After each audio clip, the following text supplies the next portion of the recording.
suami mengatakan kepada istrinya, hari ini saya ceraikan kau, saya talak kau, berlaku hukum agama, tapi pemerintah tidak mengakui, harus masuk ke pengadilan dulu.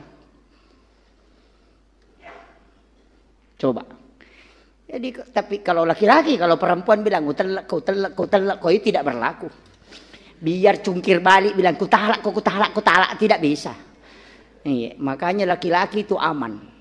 Kalau istrinya bilang kita cerai, diam saja, tidak berlaku.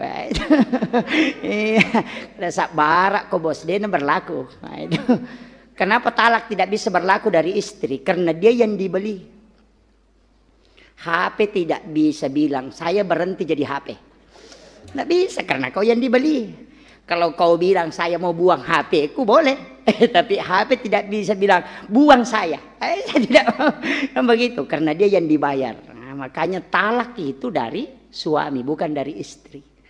Kalau istri mau menceraikan dirinya dengan suaminya harus lari ke pengadilan, nanti diwakilkan. Nah, begitu makanya biar teriak jatuh di tangga lompat-lompat utelak tidak bisa berlaku.